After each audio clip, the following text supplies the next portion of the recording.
Bonjour, nous avons vu que quand on enregistre un fichier dans S3, donc ce fichier-là va déclencher un événement qui va directement à la fonction lambda.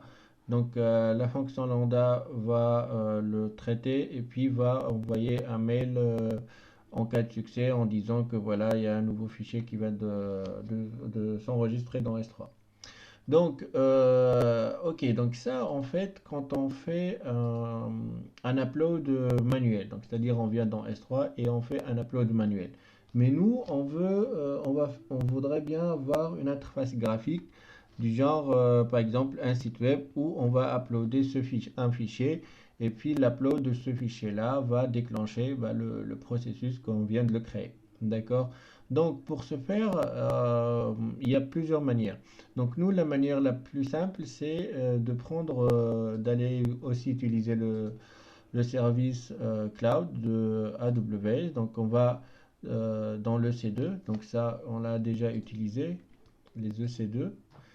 Donc là, j'ai pas de C2 du coup. Je vais prendre une nouvelle instance. Donc je vais garder pour l'exemple les choses typiques. Voilà. J'ai pas de VPC, là je pourrais créer mais là je vais laisser les choses par défaut pour l'exemple. Security Group, je pourrais prendre un existant, on verra après qu'est-ce que on trouve dedans. Là on a le port 80, le port 22, le port 443 ouvert. On verra si on reste sur ces ports-là où on va changer. Dans tous les cas, c'est juste pour l'exemple. Là, on va lancer. On va utiliser l'instance avec la même clé. Donc ça, c'est la nouvelle instance. Je vais récupérer l'adresse IP associée et je vais, comme d'habitude, sur Xshell pour ouvrir l'instance une fois que, que ça devient en fonctionnement. Voilà, donc l'instance est en état de running actuellement.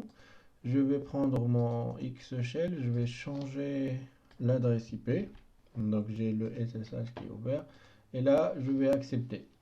Donc là, je suis sur mon EC2.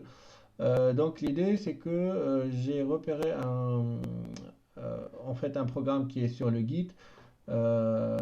Et ce bout de programme tourne sur Django, qui est un serveur web, un serveur d'application, et à travers lequel on va pouvoir avoir une page web. Et sur cette page web, on va pouvoir uploader un fichier. Déjà, donc dans cette vidéo, on va s'arrêter à l'upload de fichier par une interface graphique. Et puis, ce fichier-là, on va essayer de le faire passer sur le processus qu'on vient de le créer précédemment. D'accord? Donc tout simplement pour installer le Git, on va faire sudo yum install Git. Donc là, on va laisser tourner jusqu'à l'installation du Git. Voilà, si on voudrait vérifier, on pourrait faire comme ça pour voir la version. Donc là, j'ai la version Git 2.32. Ensuite, on va installer Django. Donc je vais faire pip3 install Django. Donc c'est le serveur qui va nous permettre voilà, de mettre notre application dessus. D'accord. Après, on va faire git clone. Et puis on va prendre le lien du programme. Donc là, je fais un git clone. Donc là, clone, c'est-à-dire il va aller sur le git pour chercher le programme. Donc si je fais ls, je trouve que le programme il est là. Donc simple file upload. Je vais rentrer dessus. Donc cd simple file upload. Donc ls. Je vais faire un clear et là ls. Donc ça, c'est tout ce que j'ai du coup quand j'ai cloné le programme. D'accord. Donc la première chose la plus simple, c'est de installer le requirements présent. Donc pip3 install. Bon, ça c'est du Python, hein. Requirements.txt. Donc là, il y a un point. Donc là, en fait, on installe toutes les dépendances liées à ce programme. Après, il va falloir qu'on migre. Donc on va faire Python 3 manage.apy, et puis on fait un migrate, ça pour adapter notre programme aux dernières mises à jour. Donc là, migrate, et on a tout en fait, parce que parfois on a une base de données,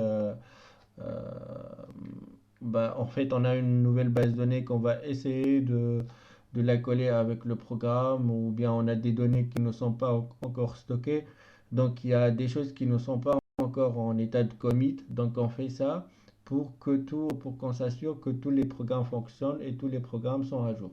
Voilà. Donc là, après on veut tourner le programme. Donc pour tourner le programme, on fait Python 3, donc manage.py. Manage.py, il est bien là, donc je me rassure que je suis dans le bon fichier, et puis je fais run server. Donc si je fais ça, il va me dire que voilà, ton programme fonctionne très bien sur le port, sur le localhost et sur le port 8000. D'accord? Bon, moi, je n'ai pas. Si je fais ça, c'est-à-dire je pourrais accéder à l'application depuis l'intérieur, pas depuis l'extérieur. Donc ça, c'est le code qu'il va falloir qu'on le change. Et aussi, on va essayer d'ouvrir le port 8000 sur AWS. D'accord? Donc, pour pouvoir accéder depuis l'extérieur depuis n'importe quelle adresse IP, on ferait ça. Et puis, on va lui dire, oui, mais tout ça, tu vas me le faire tourner sur le port 8000. Bon, on va déjà aller chercher le port 8000 pour l'ouvrir. Donc je vais sur l'instance security, et puis security group. Donc ça c'est le groupe que j'ai. Voilà, donc dedans je vais ajouter un nouveau rule, ouais, voilà. Donc là je mets 8000 en adressage IP. Donc voilà, donc là je mets le rule 8000. Je reviens donc ici pour faire entrer. Et puisque tout fonctionne très bien, donc là je vais aller chercher donc l'adresse IP sur le port 8000, et on va voir qu'est-ce que ça donne. Donc ici on va mettre 8000, et donc voilà. Donc là sur cette adresse IP sur le port 8000, j'ai quelque chose en tout cas. Si je fais simple upload, donc là je peux choisir mon fichier de tout à l'heure qui est transaction2.json, et donc là je vous montre déjà que j'ai rien du tout. Donc je vais prendre une nouvelle fenêtre de l'instance. Donc ça, je fais ls simple, voilà. Et je rentre ici pour l'instant je n'ai rien du tout, j'ai rien du tout qui s'enregistre. Donc regardez bien, si je fais upload, donc là il me dit file uploaded at mediatransaction.json. Donc ça c'est le truc simple, je vais faire un ls, et là je me retrouve avec un nouveau dossier qui s'appelle media, et dedans je vais trouver mon fichier transaction.json. Voilà, donc ça c'est une première étape en fait. Avec cette étape, on a pu télécharger le fichier, un de nos fichiers sur l'instance EC2. Voilà. Donc l'étape suivante, c'est de faire la liaison entre ce fichier qui vient là, mais il est censé être envoyé à S3, et après s'il est dans S3, c'est tout simplement le processus qu'on vient de créer sur le cloud, il sera déclenché. Donc dans la vidéo suivante, on va continuer le processus pour faire la liaison entre les deux. Voilà, donc merci et à tout de suite.